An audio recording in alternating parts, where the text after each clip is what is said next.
An important time to get to know your future classmates, but 400 students at Augusta University are starting off the year in a different environment than the dorm they expected to live in.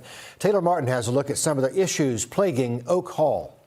Your first year of college is supposed to be an exciting time, but what if you started your year off in a completely different environment than what you expected? It's the reality for incoming Augusta University students who thought they'd be staying here at Oak Hall up until a few days ago. Today, a repair company and a whole team of workers are busy at Oak Hall repairing dorms they thought would be damage-free by the start of the new school year.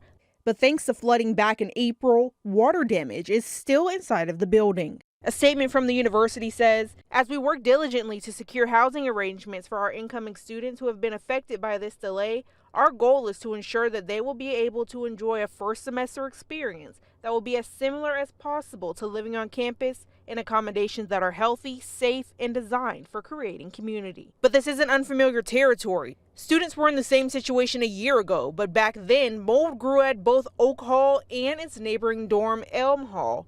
Last year's issues only impacted 30 students, delaying their move-in on campus by just a few days. But this year, the number of students has skyrocketed to 400 who will be spending their entire fall semester in off-campus housing. There's still no news on where students will be moving in next week. Reporting in Augusta, Taylor Martin on your side. And the problems at Oak Hall might not come as a big surprise to some of our service members. The same company in charge of some military housing, also now in charge of housing at AU. Meredith Anderson of the I-Team has exposed problems at Fort Gordon for more than a decade now. And Meredith, this is a different company than the one here on post. Yes, for years. The I-Team has uncovered problems with Balfour Beatty at Fort Gordon, things like mold that have made families sick.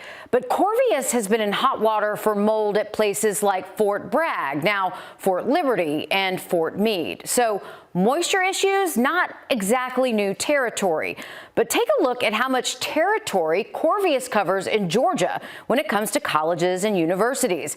This is a map of all its higher ed contracts, and you can see the majority of them are in the Peach State. There are 9 in all, including Georgia State, Georgia Southern, and Augusta University. And when I started looking at the contracts with Georgia schools, they all sounded eerily similar. A big concern with the military housing contracts, no matter the company, is the length of time. The government signed 50-year deals with more than a dozen of them. So when problems started popping up, well, families were stuck. Fast forward to 2014, when these problems were not exactly a secret. Still, leaders at the University System of Georgia inked a deal with Corvius for 9 schools over the next 40 years. And it hasn't been smooth sailing.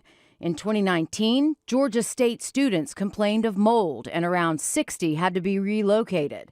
In 2020, Corvius was accused of pressuring schools to have students return during the pandemic so the company wouldn't lose money.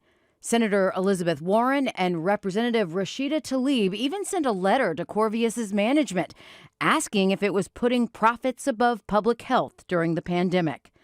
Last August, 30 students couldn't move into 2 dorms at Augusta University because of mold. And now, a year later, 400 students at AU will have to live somewhere else because of flooding at Oak Hall. And not the kind caused by weather. I did reach out to Corvius, but no one has answered my emails. I am hopeful they will respond soon and answer my questions.